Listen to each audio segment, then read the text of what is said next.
Welcome back. My guest, Andrew Ejapamesa, is MP, 2nd D, and Minister for Tourism. Samuel Okudzeto-Ablakwa is MP Norton and Ranking Member, Foreign Affairs Committee of Parliament. Dr. Theo Echampong is CDD Fellow and Political Risk Analyst.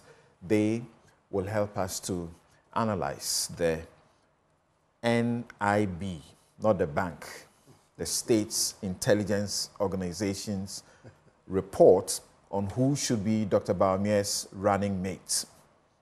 And then in our second segment where we throw the floodlight on SNIT and its decision to sell its hotels, which has sparked a lot of controversy leading to the hands-off demonstration.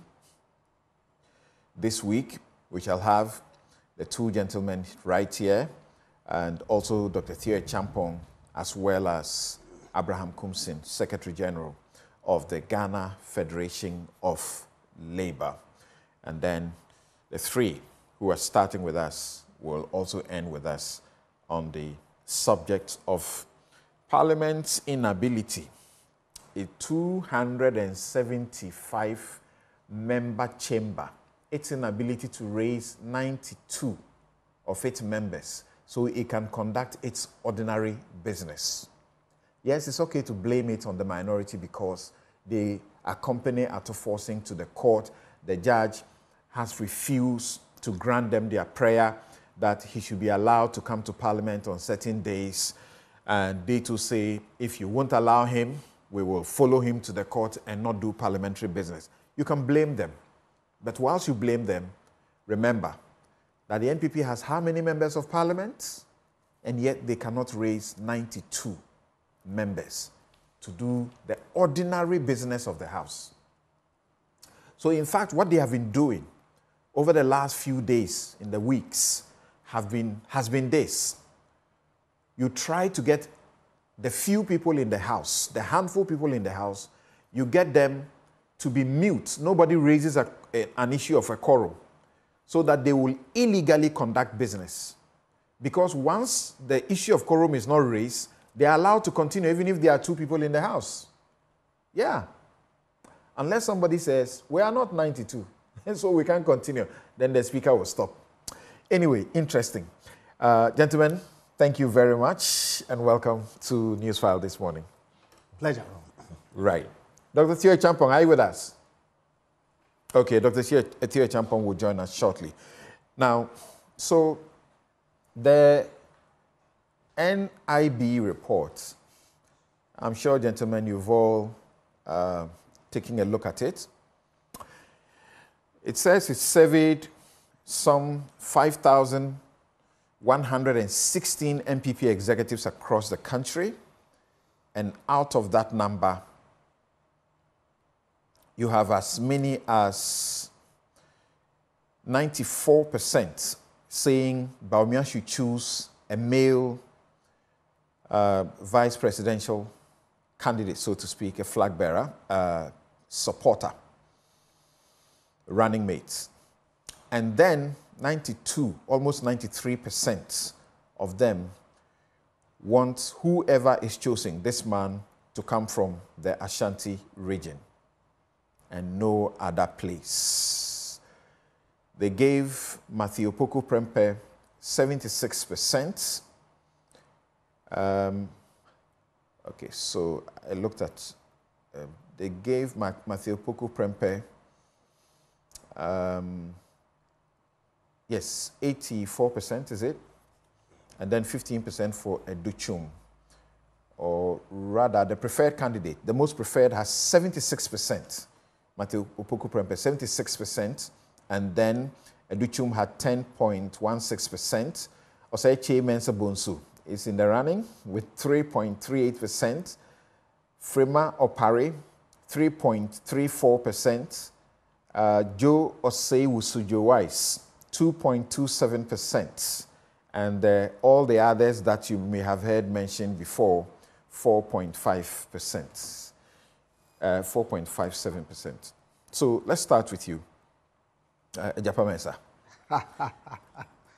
My question is rather a simple one. The choice is Dr. Bawumia's to make, right? Without a doubt. Let me say good morning to... Is he being really left with a choice? Well, it doesn't... Even though I would have preferred that no such survey, obviously unwarranted, was conducted by the State Intelligence Bureau. Oh, you think this is unwarranted? Because then it creates the sense that Dr. Bawumia is being pressured into a certain decision. Thankfully, his spokesperson has spoken and has indicated that he has made up his mind a long time ago, as to who he is going to go with. And so, even though I'm not in a position to confirm what's in his mind, if it coincides with what the survey has generated, then you would have people wanting to conclude that maybe it's because of the outcome of the survey that has led him to make the choice that he intends to make. It may not be fair on him. And so that's why I feel that putting this confidential, as is described, document out there in the public domain may not be fair to His Excellency the Vice President, Dr. Bawumia. I think we should leave him. He's been at the role for 8 years. He's been in politics actively for 16 years. He knows the terrain. He knows what he wants and who assists him in executing the mandate that the good people of this country he's seeking from. And so to make it look as if he's being pressured or that what the party grassroots necessarily is saying is what he has to go with, I don't think is fair. In fact, his because I'm trying to put myself in his position. And his spokesperson, as you referred to, yes. Dennis Miracle Sabuaji, says that the Vice President had made up his mind about his running mate long before he got elected on November 4. Yeah, I'm inclined to believe that. Because, Samson, if I was going to go into a serious election such as the flag bearership of a political party, my intention would be to win the flag bearership and proceed to win the general election. Who my team would be, I will have a fair sense of what they will be made up of. And so your number 2 person, obviously somebody that you would have considered over time, probably somebody from your previous employment, somebody you've known, or somebody that you've come into contact with whilst in government that you feel can complement you in achieving your vision that you are selling to the people of Ghana, would be who you will go for. And I wouldn't be surprised that he had that person in mind a long time ago before. And to be fair to the facts also, Matthew Poku Prepe has been in the running from the get-go. So this may simply be confirming a choice that he has already made. That's possible. Well, I wouldn't want to put myself in speculating for and on behalf of the flag bearer.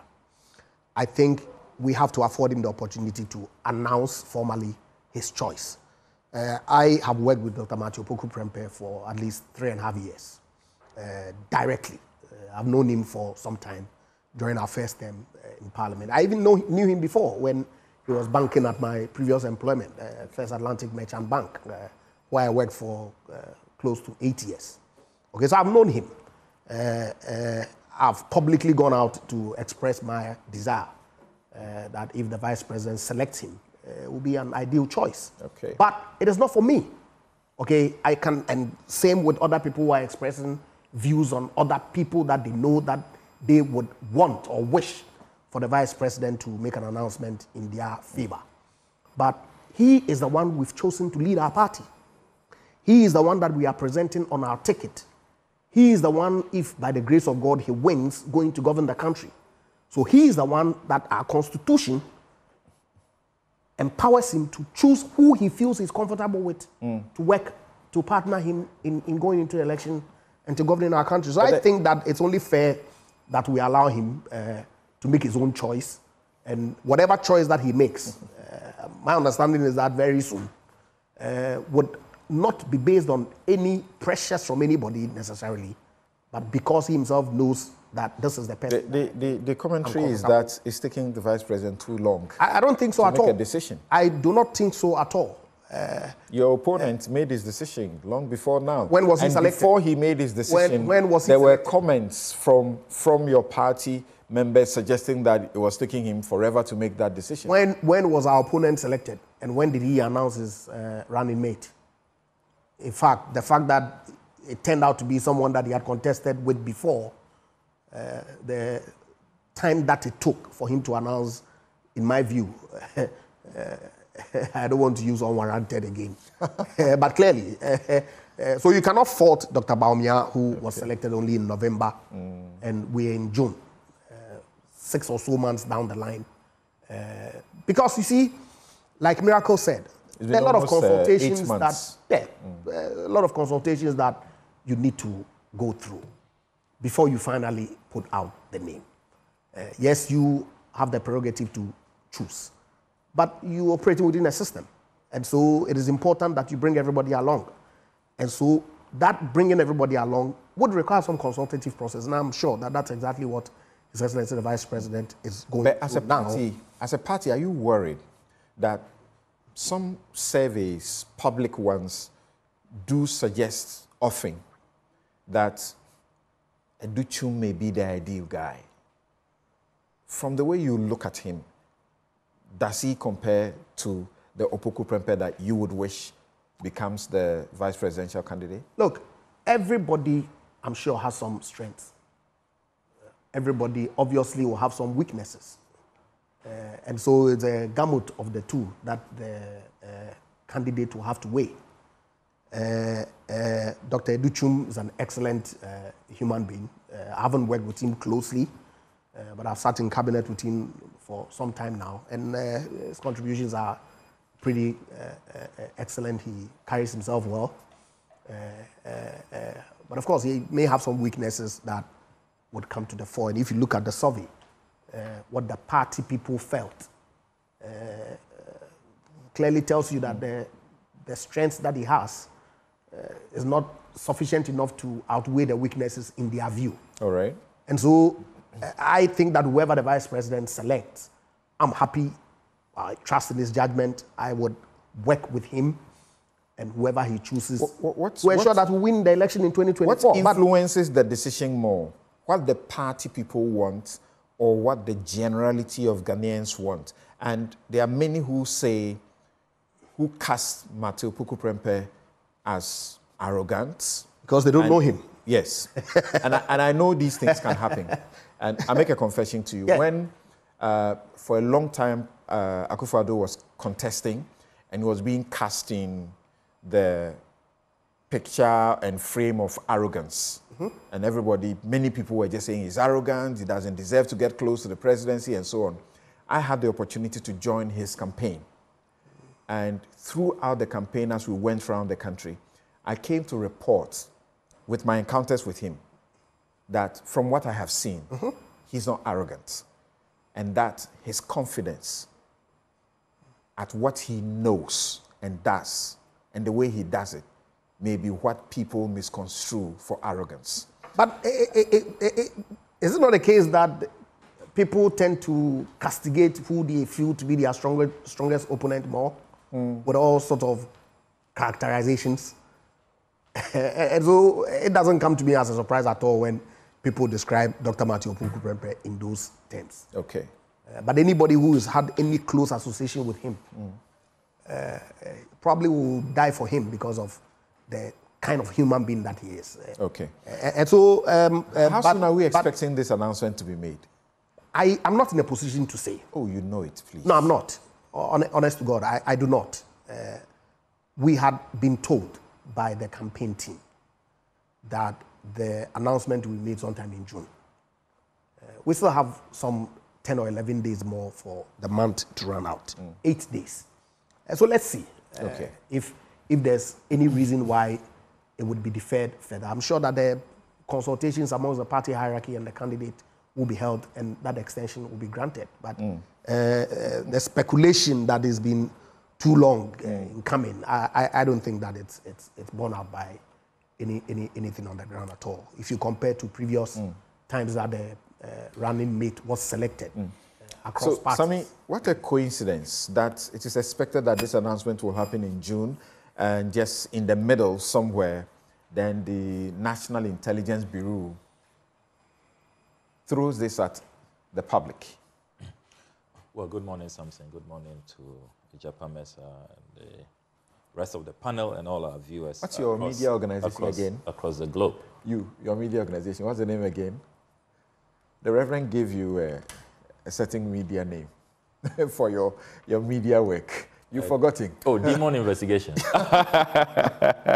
We'll get the Demon Investigations. All right. Yeah, that's a good one.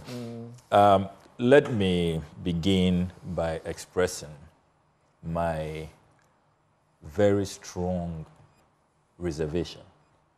It's an extremely strong one at what our state intelligence institution is doing.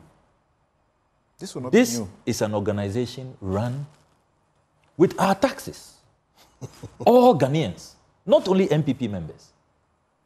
If they want to conduct a poll on who best should be the running mate of an NPP candidate, there are so many organizations in this country, academics in the universities.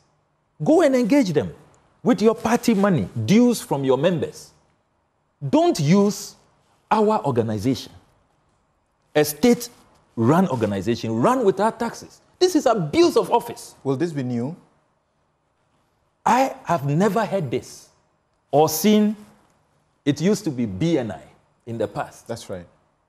I've never seen anything like this. I thought they used to do something for the candidates, not as in an inter-party process, but the candidates. I'm only aware that getting to the elections, the national security apparatus will meet candidates and say that we want to assign national security operatives to protect all of you.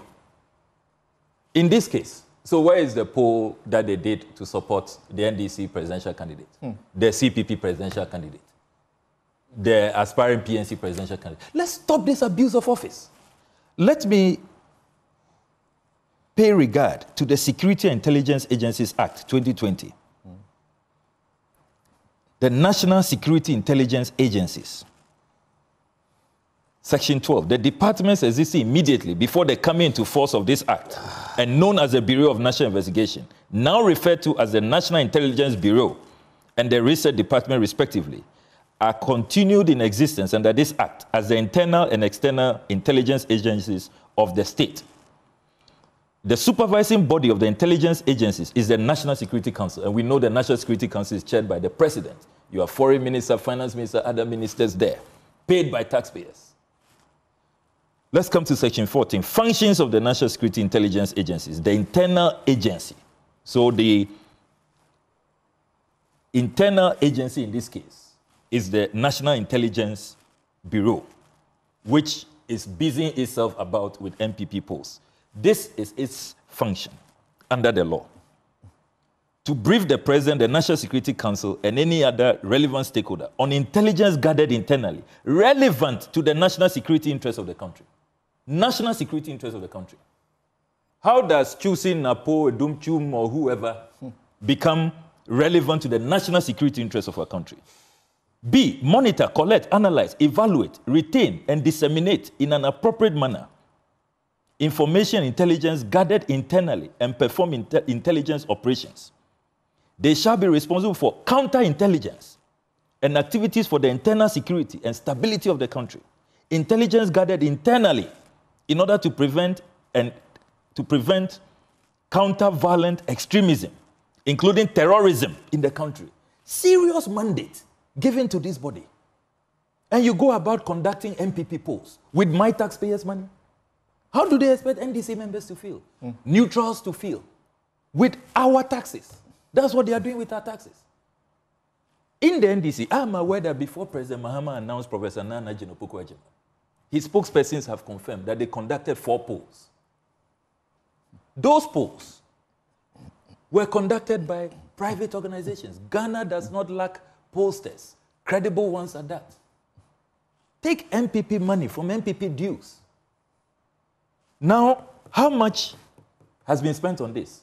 Look, in the coming days, I'm going to hold the National Security Minister to tell us which part of the law allows our internal security agency that should be protecting us from counterterrorism. Look, all the reports I have seen as ranking member of the Foreign Affairs Committee, we ought to be worried.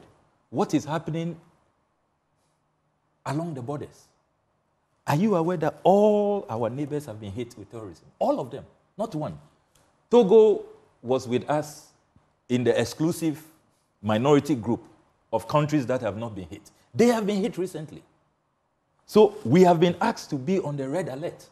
We have been asked to even provide more resources to the security agencies. And this is what they are doing with the resources that we are providing for them. I've moderated a number of sessions over this terrorism and counterterrorism issues, and they give the indication that they are on the ground, they are doing their work. So this may just be something extra that it doesn't mean that they are doing this at the neglect of what they are supposed to do. No, but something. It doesn't even matter whether it's at the neglect. Should they be doing this? You are a respected lawyer. Show me any provision under the law which gives them this mandate. Why are they delving into partisan matters? Why?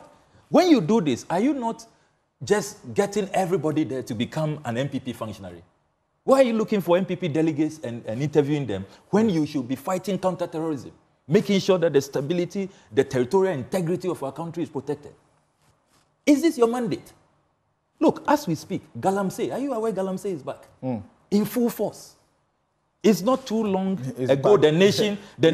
You are asking if it is back. Did it go? Well, it never even went anywhere. You are right. The year when there was a moratorium, a year when it was banned, the records show, official records, that we had the most exports of illegal, gold. You are right. At the time they are conducting this survey, the nation has been outraged at that video that captured the Western Regional Minister. I'm glad that the Honorable Japamesa is from that region. And the Amenfi East MPP parliamentary candidate, Frederick Kranchi, who announced, unknown to parliamentarians, because what we did in Parliament was to approve funding for continuous anti-Galamsey operations by our soldiers. That parliamentary candidate, receiving applause from the Western Regional Minister, said that they have dissolved these groups, these soldiers, disbanded the units. There is no longer anti-Galamsey operations, and that they are free to mine, to engage in Galamsey. And what he adds, which affronts all of us, I think that we have to be accurate fair to the fact. He didn't say they are free to mine, as in Galamsey. You said Galamsey. Yes, they said he said Galamsey, about 3 of them. Yes. He named them and said they've been cancelled. Yes. But he didn't ask them to go and do Galamsey. No, but he said that if they see the soldiers when they are mining, they should beat them up and call for reinforcement. You didn't see that video? If they see soldiers who are on patrol, they should cooperate, and they should even incentivize them. But if they see soldiers who are on their own and not on patrol, if they hit them, they should hit back. Yes. Yeah. He called for an attack. And that is why we've all condemned that video. These are the things we expect our security agencies to be paying regard to, paying serious attention. I don't see anywhere in the law. Look, when I saw this report at first, I thought that probably some fake news. I was expecting that the NIB will issue a statement and distance themselves from this report. Look, in the coming days, we've discussed this in our caucus. We are going to take a very serious view of this. You can't be doing this with our taxpayers' money. Okay. Anyway, but your side, you must be taking advantage of the fact that there's no running mates. You have a running mate, you are set, you are cruising, and they are delaying in getting their act together, so to speak. Well, we take the view very honestly that the level of abysmal performance, the betrayal of the Ghanaian people, when you look at all the promises made, from fighting corruption to improving the economy. Bawumia was presented as an economic whiz kid. A few days ago, I was listening to an interview by Kojo, by Ohenin To, pardon me, who said that he was then Deputy General Secretary when Bawumia was presented, and Nana Akufo-Addo said the reason why he needs Bawumia is because of his economic prowess. We know that subsequently, when the NEC accepted him and he was presented to Ghanaians, President Akufo-Addo told us that he doesn't have strength in economics. And so he's bringing him so that at the time, the cedi, which was going for what? It was at the time... Less than 4 cedis to a dollar. Less than 4 cedis to a dollar. Now look at where it is. Way gone past 15, you know, and all indications are that if care is not taken, it may get to 20 by the end of the year. We have a situation where for 20 days, we pray it should never get any close there. We all pray. For the first time in our country's history, we are going through a domestic debt exchange program. Never happened. Never happened. At the time, the only time we have a hyped economic messiah in charge of the economic management team, we have been forced to take financial haircuts. All of you. No Ghanaian has been exempted. Yeah. Even if you are as bad as I am, you are forced to take the haircut, you know, on a lighter note. You know, so we take the view that no matter who is brought as running mate, the mess, the rot, the betrayal, the anger of Ghanaians, that running mate will not save the ticket. This NPP government must leave immediately, without delay, so that this country will be rescued from the current mess. Dr. Theo Champong is a political risk analyst. Thank you, Doc, once again for making time to join us.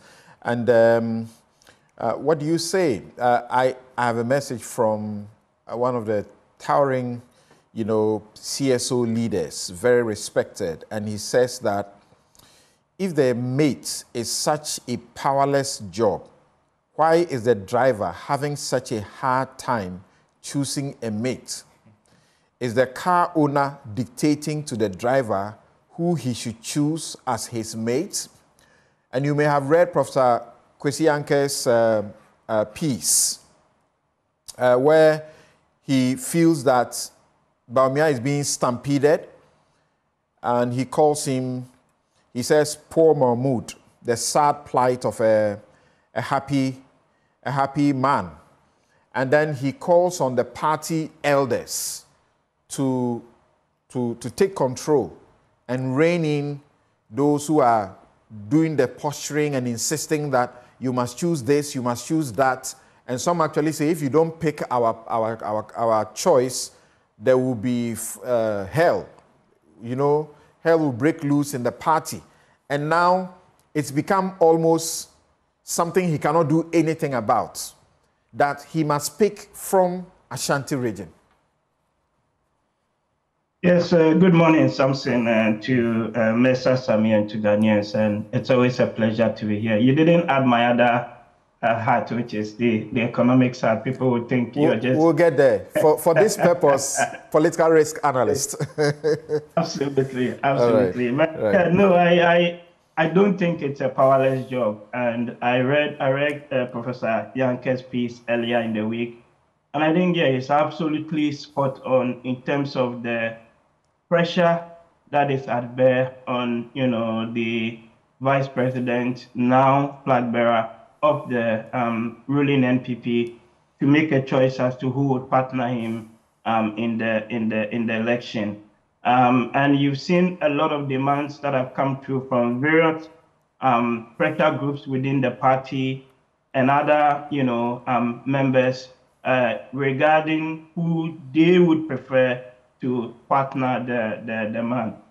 I think from where I sit and the people that I've spoken to and all, it looks as though the choice has already been made, right? And it's just a question of when that will be communicated to Ghanaians.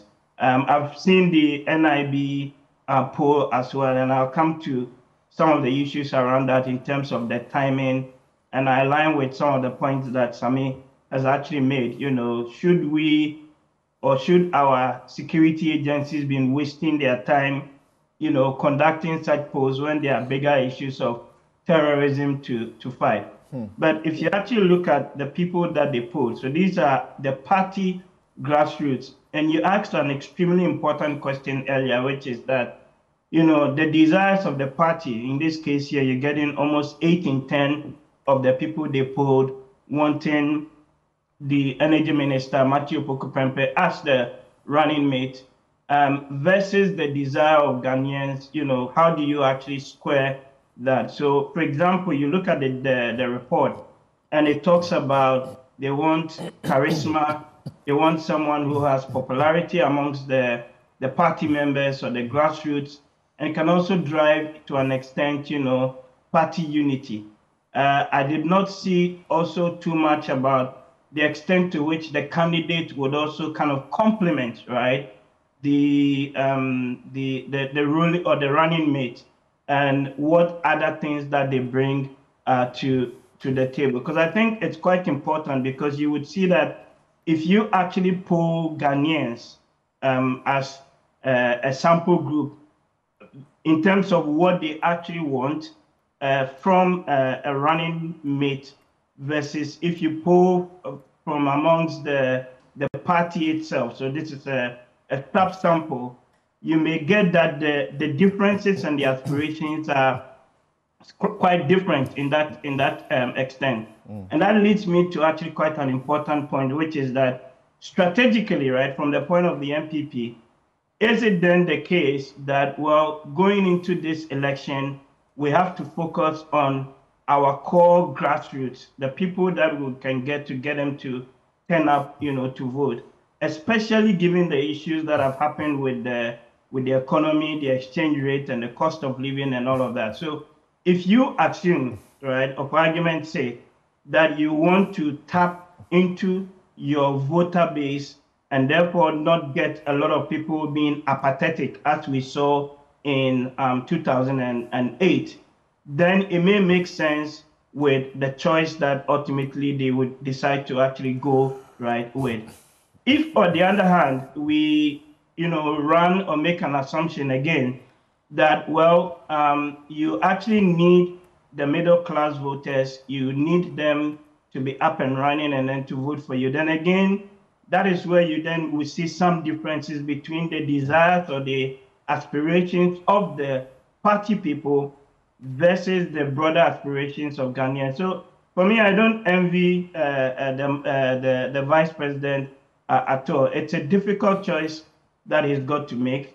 I think they need to give him room to make that choice. I would be surprised if that decision has already not been made, and then would see that being communicated. But in politics, that they say one day can make a lot of difference in politics. And Professor Kwesi Yankah asked this question: are we shifting the goalpost for a Teni flag bearer? Have the rules changed? No. It's rather the times. Tribalism has returned in another clock. The great party has elders who should step in and boldly put the house in order. Huge gains made in the past year may dissipate in thin air should the choice of running mate be foisted on Mahmoud Bawumia. The message should be simple. The party will respect their flag bearer and not denigrate his person or preference. Mahmoud should not be reminded of his status as a Teni and made an exception to prevailing rules. Having been duly elected as flag bearer, he has the right to even say, quote, I have made a decision. It's one or even none of the above. The open campaign for running mate, public name dropping, blackmailing, and veiled display of tribalism must stop. Yeah, no, Prof is right. I think I would characterize it a little bit, actually saying it's regionalism, right? And there's a lot of academic literature to point to the fact that regional coalitions of factors play an extremely important role in Ghanaian elections. And I think also for the NPP, it's almost become an obvious choice, as the fact that the running mate is going to come from the Ashanti region, which is where they get the biggest chunk of their votes from, if you look at the regional split or regional kind of vote share. So again, it goes back to the point I made earlier. Do you play to your strength, which is where you're getting the most of your votes coming from, but also given that there have been issues with the economy and all of that, so you actually want the people that, you know, aspire to your party ideals, but that also translates into actual votes and results on the day to come up for you. I think we've been in this space for a while, and it's been communicated, at least within, you know, the media space, that the running mate choice is going to come from the Ashanti region and nowhere else. So if you go with that, then it becomes, you know, a question of who best comes from that region that allows them, you know, to get the vote. All right, but then very yes, quickly, you do get some of the sentiment coming through in some of these, you know, veiled threats, so to say, that if you don't choose my particular person, then, you know, we won't vote for you and things like that. That is something that we must all condemn. All right. Now, in some 30 seconds, has the NPP delayed in naming their running mate? I think to an extent you could argue that there's been a bit of a delay. And how will that affect them, if any at all? I don't think that it will make a material difference to the outcome of the election, because it's really a question of, you know, who is the running mate, and then the issues that we're dealing with, the economic issues that we're dealing with, play a much bigger, you know, role. Right. And from where you sit, should they be more influenced by what sections of Ghanaians think, rather than party executives think is the person to be their running mate? Oh, I think so, yes. Definitely the latter, right? Because it's Ghanaians that are going to vote at the end of the day. The party people are a subset of Ghanaians. So it would have been more interesting for me if, for example, this NIB poll had actually polled, call it, Ghanaians, ordinary Ghanaians, and what their thoughts are on who is the party. But quickly before we go, I think we also have to make the point about this whole NIB business.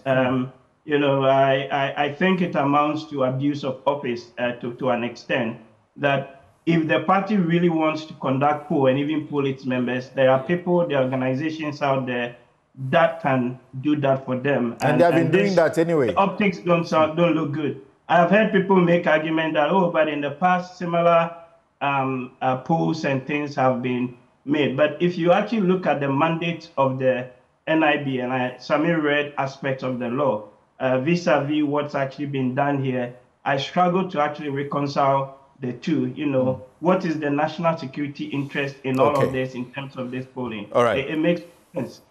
Thank you very much. Professor Alidu Seidu, Head of Political Science Department of the University of Ghana, he thinks differently. He says the survey is relevant. The NIB is supposed to be proactive in advising the government on national security matters and potential security threats. The selection of a running mate who will potentially be the Vice President of the Republic should be of national security concern. Making it public is concerning.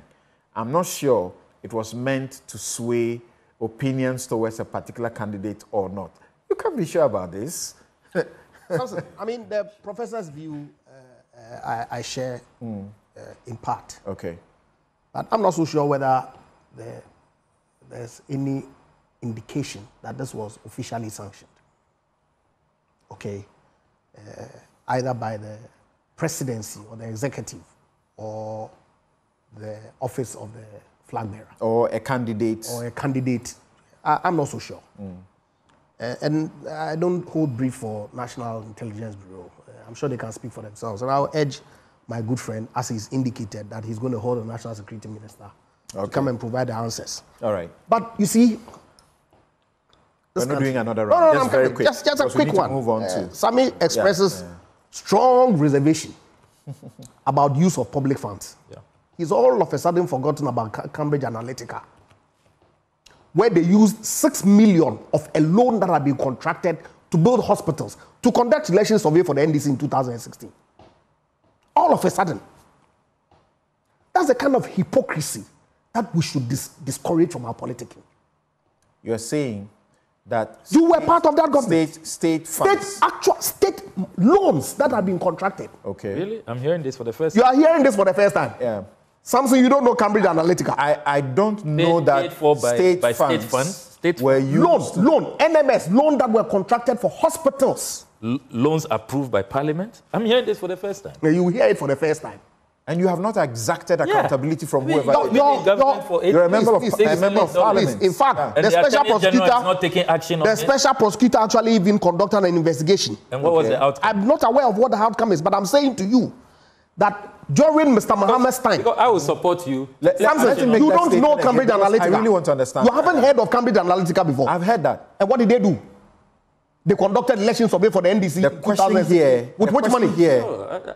Oh, okay. With which money? So for as long as they conducted once it was used, survey for them, they had used state funds. That's what they used to pay them. The money that they had contracted. So you are speculating or you are stating a fact? I'm stating as a matter of fact. Okay. Through public documents. I'll show you the publication. Your own network. Yeah. Joy News. Right. Published it. Okay? What did they publish? Wait. Will you take your time? Yeah. Take your time. You're still here on Newsfile. This is your most authoritative news analysis platform. And here on Newsfile, as we always do, we put Ghana first. Andrew Ejapamesa is the one speaking now. Earlier, you heard Samuel Okudzeto Blakwa and also Dr. Theo Echampong. Yes, Ejapamesa is trying to help us with some evidence of the claim he just made that state funds or loans taking by the state were used by the NDC. Ghana Web report, NDC blows 175 million hospital cash on election survey. Okay. 16th October 2018. Details have started emerging about how former President John Mahama and the SWAL NDC administration diverted a whopping 6 million out of a loan to construct hospitals to fund this 2016 electioneering campaign. You are in this country, you have never heard the story. Joy FM, which publicized the scandal yesterday, said the research was a subcontract under the 175 million project awarded British Infrastructure Company, NMS, for the construction of 7 district hospitals and an integrated information technology system. The 6 million cash for the survey was disclosed during the parliamentary approval of the loan, raising questions about its propriety. According to the report, this research was conducted by UK-based SCL Social, the mother company of Cambridge Analytica. Okay. So this report... So what are we talking about? This report becomes the first basis to support the claim that you are making. Okay. Look, I've said, I'm not holding brief for the National Security, National Intelligence Bureau. Let them answer. All right. Whether this was part of... I've seen some rationale that the professor provided. Okay. I'm not so sure whether that is entirely accurate based on the... Because if they would do that, then they should do it across board and not do it for the governing parties. And that's what I said, that I'm not primaries. sure even this was sanctioned by the flag bearer or by the government. I do not know. And I cannot sit here to pretend to know.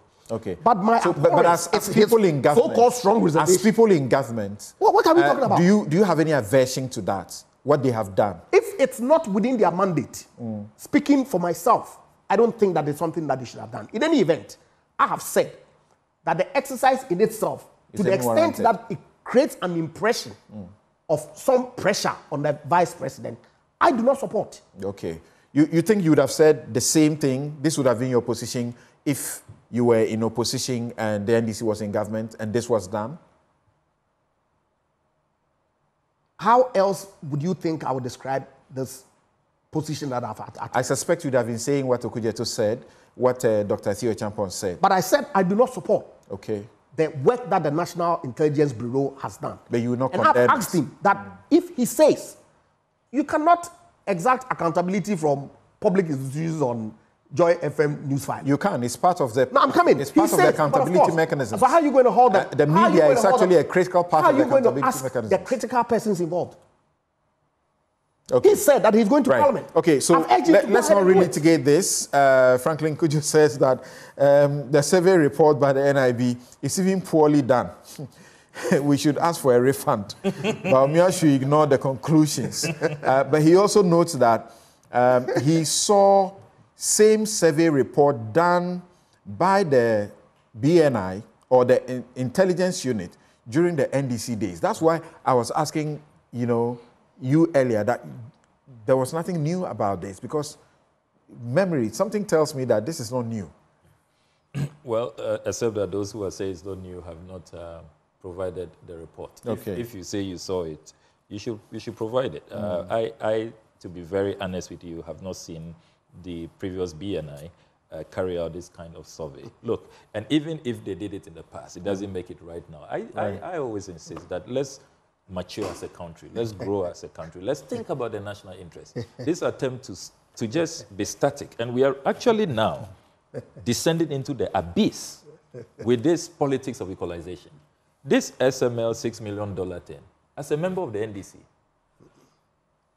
I have not attended any NDC Congress where we pass a resolution that money for hospitals, we are going to divest $6 billion. And I have signed to it, said, yeah, we agree, go and do it. So why should I be here to defend it? If there's any NDC person who did this, if this report, I'm hearing this for the first time. Okay. What are the investigative and prosecutorial bodies doing? But it should be important that the special prosecutor, Martin Amidu, started this in 2018. This kind of, because this is the first time this came up. So we are in 2024. Yes. 2024. We should know what the outcome is. Exactly. $6 million is a lot of money. Right. You know, so leaving these matters hanging doesn't help. And then quickly, something. Let me also, as somebody who has really followed Nkrumah, Pan-Africanist, was excited about how our politics began in this country. I must condemn the degeneration. This regionalism, ethnocentrism, tribalism, when it comes to positions, a person must come from a particular region. Look, I pray for the day that all these things won't matter. Look at where Kwame Nkrumah came from, to be a member of parliament in a greater Accra constituency. Celebrated days. These days, they'll say, oh, you're a stranger. You're a foreigner. Back off. We don't want you. Why should people in the Ashanti region or the Volta region or Northern region celebrate a candidate, support a candidate, only because that candidate comes from their region, their home region is one of them? It's a degeneration. We are decaying as a country. This kind of politics, look, I don't care if two frafra people, president and vice, but they are competent, they love the country, they are incorruptible, they are visionary, and they are delivering. I wouldn't care that I don't see a fellow Voltarian on the ticket. So we should, you see, we are playing to these, very debased sentiments and promoting it. And we have to be careful. Because we have 16 regions, multiple religions. You can't always satisfy all of these dynamics. We shouldn't be goading these things on. It's a total degeneration of our politics. Right. And I'm appalled by it. Look, in this country, if you look at even the history of Islam and their best moments, when they were able to get holidays and all of that. Okay. We didn't have a Muslim on the ticket. When President Rawlings passed all these holidays, declared all these holidays, and gave inclusivity to Muslims. All right, we didn't need to have a Muslim as president or vice for us to have all of these gains. Okay. So let's condemn this degeneration. I'm really worried about it. As we are referred to this particular report, with the special prosecutor commence investigations into the diversion of fund, the diversion of loan diversion to fund NDC research. So actually, and I want to read a portion of this report. It says that the Special Prosecutor, Martin Amidu, has requested for further evidence after Joy News investigations revealed loans were diverted to fund political research. His office is likely to open preliminary investigations into the issue after studying the evidence to be supplied by Joy News in the next 24 hours. Joy News investigations uncovered how part of a $175 million loan contracted to build 7 hospitals in Ghana was diverted into the research. The research details a discrete work on political and health survey by UK-based SCL Social, the mother company of Cambridge Analytica. Cambridge Analytica, a data analytics firm, used personal information harvested from more than 50 million Facebook profiles without permission to build a system that could target US voters with personalized political advertisements based on their psychological profile. But in Ghana, its other company, SCL Social, was contracted by the Health Ministry under the Mahama administration to test the attitude, quote, test the attitudes and perceptions of the population towards contemporary issues faced in Ghana, end quote. Okay, right, so we take a break here.